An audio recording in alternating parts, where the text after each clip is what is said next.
No, I don't really give a fucking shit. No, I don't care. He wants to go on my show and explain his side of things. Fuck him. I will not have Dick Cheney in my house. I don't care. That's right. You tell him Howlin' Blind said that. Oh, well, I gotta go. How's it going, everybody? Smoking Cigars with Howlinblind-Thanks on February 1st, 2009. Look what I've got here. Another Hoy de Monterey. I don't think it's called a Churchill. I think this is the double Corona.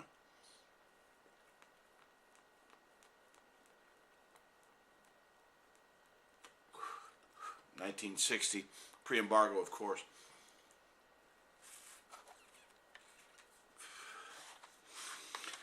Bought for me back when I was a child, 14 in 1960, for Christmas.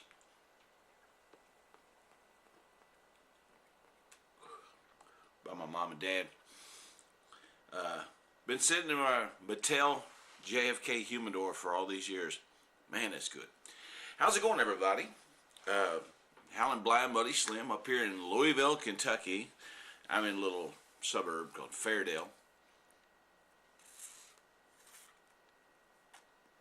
We had a big ice storm here a couple of days ago. Knocked all the power out for a couple of days. There's some people who still doesn't have power. Still don't have power, I should say. Still do not have power. I forget my grammar in English. I've been out of school for so freaking long. But anyway, saw some trucks from Alabama the other day. The state, not the band. And they were going out helping LG&E, Louisville Gas and Electric, fix the power lines. Not only Alabama, but Georgia, Tennessee, West Virginia. I want to give kudos to those guys. Thank you very much. You know, if it hadn't been for that, because there was a record number of people without power. I forget, it was in the double-digit thousands. It was like 17,000, 175,000, something like that. A lot of people.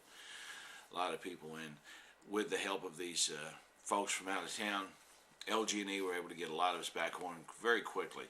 I just think, you know, how long it would be had it not been for the help of the people from out of town. So thank you very much if you're watching this. You helped out with restoring power to Louisville during our little ice storm here in January of 2009. Thank you very much.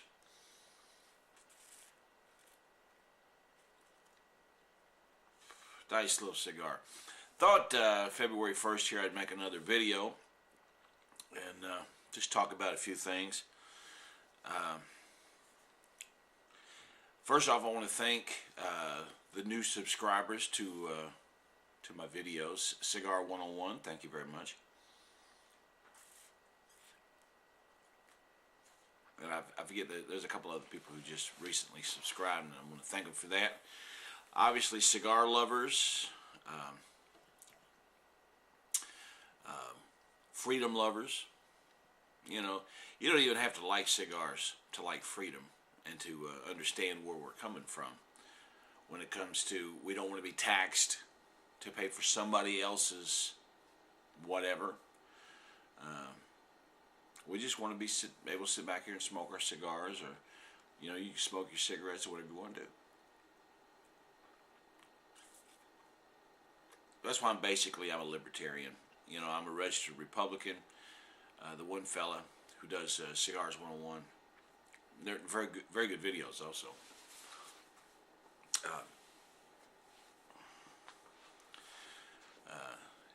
He's a registered independent.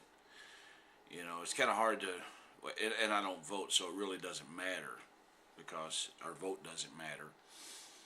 The person who's going to be put in office as the figurehead is going to be whoever the Bilderbergers want.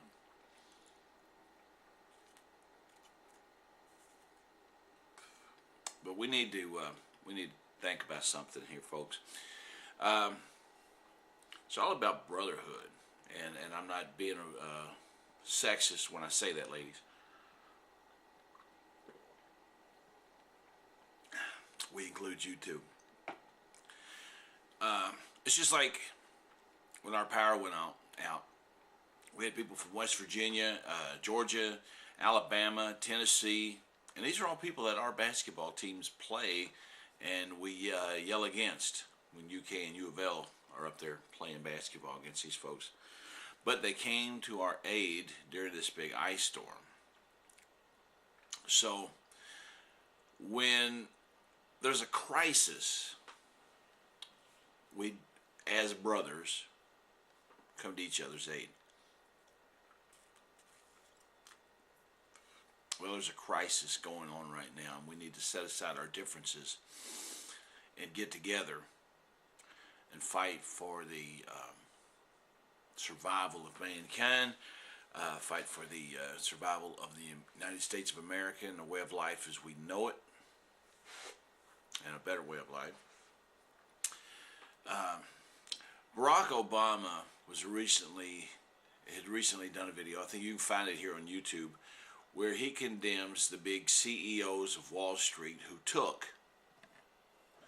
the bailout money that George Bush gave them and gave themselves big bonuses. Now, this is in a time when they would have went under and went bankrupt had the government not stepped in. And how do they repay the American people? They gave themselves big bonuses, and now they're sitting on the money and not loaning it out. Now, I will say this. You know, Barack Obama says we need to make credit more available. No, we don't. No, we don't. Credit's a bad thing. Pay cash. If you can't pay cash for it, don't buy it or put it on layaway. Come on. Credit's bad. And you got to have it for certain things, I understand. You know, I owe for a car, and once I get that paid off, I'll never go in debt again.